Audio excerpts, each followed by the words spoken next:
I have had the privilege of working with 5 different people on campus to get their course, Quality Matters, certified or reviewed by Quality Matters, and they have some, I managed to capture some of them on video with some of their reactions. I'm not going to show you the whole video for each instructor. I just want to highlight a couple of pieces and parts. This is Lauren Hensley. She teaches ESE PSY 1159. This is a course for students who are learning to learn online. And I'm going to just let you hear, was the design and review process worth the effort? That's what everybody wants to know. I would definitely say that the work that went into the review was worth it. I'll also mention it did take months of effort, and so it's something that I needed to really look at my calendar for the year and plan when would there be time to go about this project. But ultimately, I think it was worth it for a number of reasons. One, I just genuinely feel that the course is better. At this point, I feel that the learning objectives that I'm stating really reflect the assignments and the assessments that are in the course. I also feel more confident that students who are taking this course are led on a clear path so that the technology isn't a hindrance, but rather something that supports what they're learning. And so ultimately, I think all the work is for the students. And that's really, if there's a way and a pathway to get to that with other scholars, other faculty, other people who also are aware of the content matter of the course and clear design and technology, those are just, it's almost like being part of a team where you all have that student's best interest at heart. And once the time goes into it, you know that it's a quality product. And ultimately, you're helping students learn more effectively. And it's something that I think that can reflect well on the college or the center or the university. All those things come together to make it worth it. So she's emphasizing the collaborative atmosphere that a peer review has for a course. If you're wondering, oh, should I put my course through a Quality Matters review? Because it is a very intimidating process. I don't think even one of these people has not said to me, I feel totally confident going in here and I know that my course is going to meet standards. Yay for me. Every one of them has said something like, what if they don't like my course? It is very intimidating. It is a very collaborative process. As a reviewer, I can tell you, we get together and we do things, we say things, we make a point to phrase things so that we're supportive of the course designer, so that we give helpful suggestions, so that we work that person toward meeting standards on that review. Absolutely, absolutely. If you don't hear anything else, listen to this one statement. Quality Matters intends for this process to be any course that goes in for a review should come out meeting standards. There is no reason, if the instructor is willing to work to make the changes in the course, right, Barb? It will meet standards, absolutely. Yes, I understand it's intimidating. Don't worry, you will meet standards if you want to. Just to kind of throw a little bit in there too, at my previous institution, we put a lot of courses up for review. And it was intimidating for myself as the instructional designer as well, putting a course up for review because, I felt like it was ready and I felt that it met standards, but it was also intimidating for myself to make sure that, it did meet standards. And just kind of also, reassuring the faculty member, okay, it's a peer review. I may think that it meets standards, but also, some people may see other things that I didn't. So it's intimidating for the instructional designers as well that put these courses together. You'll get feedback from the reviewers on the course that helps you improve the course, even if it meets standards the first time around.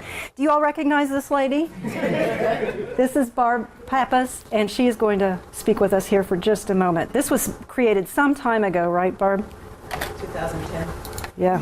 Well, because I work in a vacuum for the most part, I am not a course design person, especially with regards to online. I decided to do the QM because I wanted an outside source to tell me that I was doing what should be done in this kind of black hole called distance learning. That was the black hole piece I was trying to quote earlier.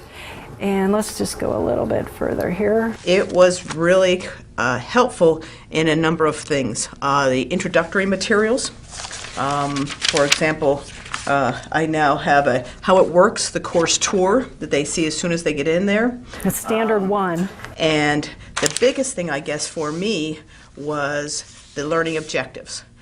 They emphasize very strongly in QM the need for these, the need for alignment with course material, with the way that you are going to assess the students.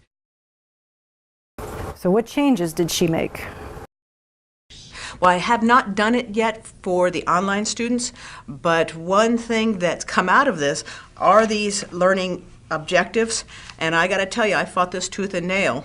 I thought it was very sophomoric, it was high school stuff, having to itemize everything they need to know for the course, but now I have come to the other side and given it to my in-class students, and they've eaten it up. They love it. So obviously I was wrong, I hate to say that, but it really does seem to be helpful. So did you hear what she said there? I won't sit again. The learning objectives are a huge piece in a Quality Matters review, and she made changes to her face-to-face course because of the experience she had having her online course reviewed. I have heard this over and over and over, at least 5 times, from the people who went through a Quality Matters review. You know, this is going to change the way I do my face-to-face course. And I think Tim brought that up earlier as well. And then one last little piece of a video here. This is Carolyn Schubert. She is a nursing instructor. Well, one of the biggest things I learned from this review was that I needed to give students much more of a user-friendly website. First of all, they needed to be able to log on to the website and be able to immediately see where they needed to go to get directions on week-by-week content, directions on assignments.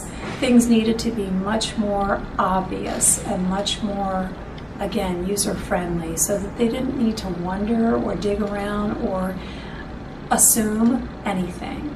That everything was very clear and very concrete and very laid out for them. The other thing that was a major point for me was that I went ahead and, after the feedback that I got, created instructions on a Panopto file, so that the students could log on to that Panopto file and actually hear me talking about the objectives that we were going to meet for the week, how we were going to meet those objectives, the content that was connecting in that week's content to other content, and how we were building upon the concepts week by week. So they heard me kind of give them a little mini lecture on here's what you're going to do this week, here's why, and here's how. I was one of the reviewers on this instructor's course, and what she did with her instructions for each module changed the way I'm going to do my instructions in my online course for each module. She talked about creating that Panopto video. Basically, it's a screencast where she goes on and says, here's this week's module. We're going to talk about this and this and this week. How it relates to what we did last week is in this way, and what you're building on this week is going to help you succeed in module 7, 8, and 9. And it was really profoundly helpful in helping the students set the stage for what they're going to do in that module. One of the things that the reviewer said, and actually it wasn't me, it was the 2 other reviewers, said, I don't understand what to do when I get into this course in each module. So she made these pieces, and she was really discouraged about this. She thought she had done it right. But when she did that, I was like, wow, this is a huge change, and it's really impactful for the student experience. Questions, concerns, issues? That was the